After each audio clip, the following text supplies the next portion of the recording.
Anak kecil yang bekerja di tempat pembuangan sampah ini menemukan sebuah dompet dan saat ia memeriksa isi dompet itu, ia menemukan uang yang sangat banyak. Ia pun mengambil dompet itu dan segera pergi dari sana sambil memanggil temannya. Tentu saja sebagai teman yang baik, anak ini tak mau berbahagia sendiri. Lantas ia pun membagi beberapa uang yang ia temukan itu. Saat anak ini memeriksa keseluruhan isi dompet itu, anak ini melihat beberapa benda yang cukup aneh di sana. Benda-benda itu tampak sama sekali tak berharga. Tapi lantas anak itu tidak membuang dompet itu dan menyimpannya saja beserta isi-isinya.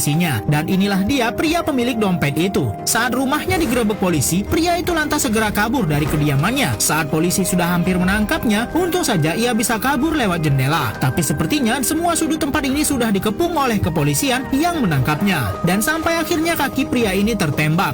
Karena ia tahu akan tertangkap, pria ini langsung mengambil dompet yang ia simpan di dalam sakunya dan melempar dompet miliknya itu ke tempat pembuangan sampah. Polisi pun ada yang melihat dompet itu masuk ke dalam truk sampah. Pria pemilik dompet itu pun tertangkap dan ternyata ia disiksa di kantor polisi karena ia sudah berkhianat dengan mencuri uang dan catatan semua tindak korupsi milik bosnya yang akan mencalonkan diri menjadi wali kota. Dan ternyata isi dompet itu adalah petunjuk untuk menemukan semua barang bukti yang sudah pria ini curi dari bosnya. Tapi karena pria ini tak mau mengatakan di mana barang yang ia curi, akhirnya ia pun harus dieksekusi oleh kepolisian. Orang-orang di tempat pembuangan sampah ini dikejutkan dengan kehadiran polisi. Pihak kepolisian seperti mencari sesuatu di sana. Dan saat ada salah seorang anak sedang berenang, ia meminta kepala kepolisian untuk memoto dirinya. Dan saat teman anak tadi juga akan difoto, ia malah menghindar. Anak ini bertanya ada apa polisi datang kemari, dan polisi itu mengatakan sedang mencari sebuah dompet. Mendengar itu anak ini langsung ketakutan karena ialah yang sudah menemukan dompet tersebut. Kepala kepolisian ini mengatakan siapapun yang menemukan dompet itu akan mendapat imbalan $1.000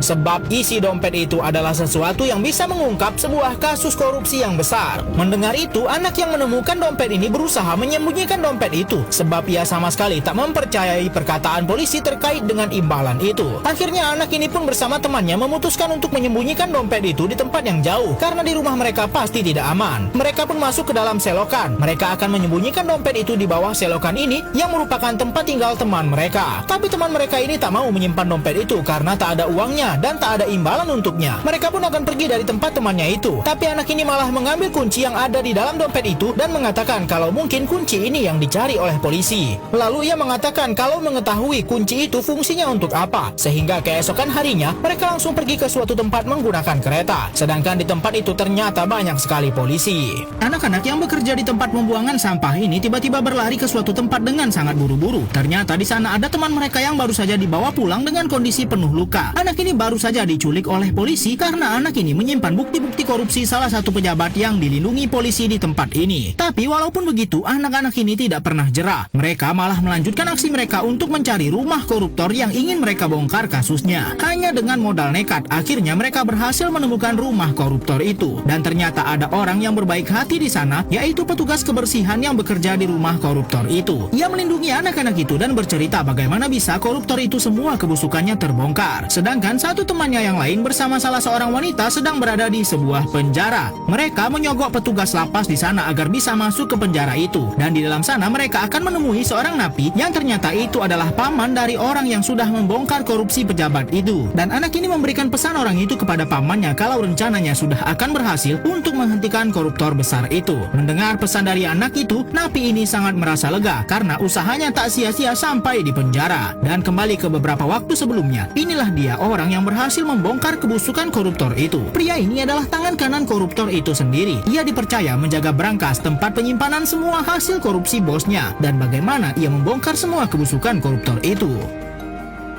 Pria ini merampok semua uang hasil korupsi milik bosnya. Begitu juga dengan buku catatan dari mana aliran dana korupsi itu. Ia memasukkan uang-uang itu ke dalam kulkas yang rusak di rumah bosnya. Dan ia sendirilah yang sebenarnya merusak kulkas itu. Sehingga kulkas itu harus dibuang. Dan dengan penuh senyuman ia pergi bersama kulkas rusak yang berisi uang triliunan. Tapi sayang pria itu sudah tertangkap oleh polisi. Dan kini anak-anak inilah yang menyimpan semua petunjuk tempat di mana pria itu menyimpan semua barang bukti hasil korupsi tadi. Tentu saja anak-anak ini hidupnya tidak aman sekarang. Tempat mereka tinggal terus dikejar-kejar oleh polisi. Namun untung saja anak-anak ini berhasil kabur dari rumah mereka. Dan wanita yang selalu melindungi mereka lah yang kini tertangkap. Bahkan kekejian polisi yang membela koruptor itu tak hanya sampai di situ. Mereka membakar semua kawasan tempat tinggal anak-anak itu sampai tak tersisa satupun lagi rumah di sana. Tapi walaupun anak-anak itu sudah kabur sejauh mungkin, keberadaan mereka tetap saja diketahui oleh polisi yang berkeliaran di negara ini. Sehingga kehidupan mereka kini hanyalah lari dari kejaran polisi. Mereka pun berhasil menemukan tempat persembunyian uang yang cukup aman di sebuah rumah kosong. Tapi salah satu dari mereka sudah mulai lelah dengan pelarian ini, sedangkan mereka harus menemukan tempat di mana bukti korupsi itu disimpan. Kedua anak ini masih berusaha keras memecahkan teka-teki petunjuk yang dibuat oleh orang yang menyimpan bukti itu. Kode tersebut ternyata berkaitan dengan isi di dalam sebuah kitab. Dengan kecerdikan mereka berhasil mendapat sebuah nomor telepon. Tapi sayangnya lagi-lagi polisi berhasil menemukan mereka. Anak-anak ini berhasil menggali sebuah kuburan yang dimana di dalam sana diduga bukanlah kuburan manusia, melainkan barang bukti hasil korupsi milik seorang pejabat di kota ini. Saat isi di dalam peti itu dikeluarkan, ternyata benar isi di dalam peti itu adalah sebuah kantong plastik besar berisi uang miliaran rupiah. Polisi yang sudah menangkap anak-anak ini pun menelpon koruptor yang sudah ia lindungi itu. Tapi polisi ini malah mengatakan kalau di dalam sana tidak ada uangnya. Ia justru berbohong. Tapi ternyata ada anak lainnya yang langsung menyerang polisi itu. Anak perempuan itu adalah anak dari orang yang sudah membongkar semua tindak korupsi selama ini. Kini anak-anak ini berhasil menyudutkan polisi yang sudah mengejar-ngejar mereka itu. Mereka pun segera berlari sejauh mungkin dari tempat itu dengan menumpang sebuah truk sampah. Dan mereka membawa kembali uang yang mereka temukan itu ke rumah mereka. Anak-anak itu seperti merencanakan sesuatu dengan uang itu. Dan ternyata mereka ingin membagikan uang itu kepada orang-orang yang tinggal di sekitaran tempat pembuangan sampah. Orang-orang di sana pun tampak bahagia karena ketiga anak itu sudah berhasil membongkar tindak korupsi yang bernilai triliunan itu. Kini mereka pun memutuskan untuk memulai hidup mereka yang baru dan tinggal di tepi pantai yang selalu mereka idam-idamkan.